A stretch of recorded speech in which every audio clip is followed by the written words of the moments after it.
part B, I've just written down what the time for part A took. So we know it's going along this rough surface here. We know it's set off at 5 meters per second. I don't know what v is, I don't care. We actually want to know what the acceleration is. We know the distance travelled along there was 2 meters, and we know the time taken was this bit here. So as before, I'm going to use an s equals ut plus half at squared. Slightly different rearranging this time, in that we've got 0.5 blah blah blah. I can't bother to write that out. The a is what we're trying to find out here. So the rearranging is the 2, take away this bit, times by 2, divided by that squared.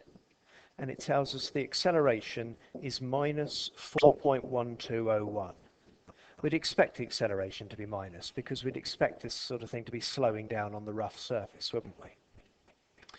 But we need to use this a in an F equals ma formula.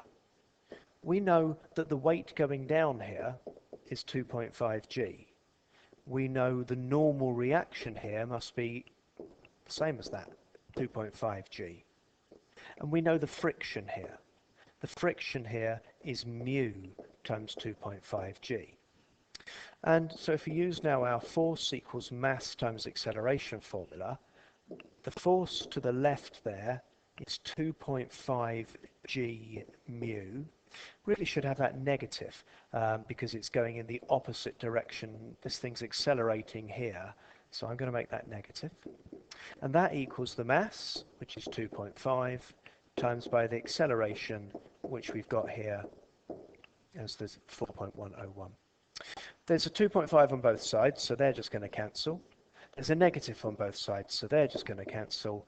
I'm trying to find out what mu is, so it's 4.1201 divided by g. And that works out to be 0.42042, and so to two significant figures is 0.42.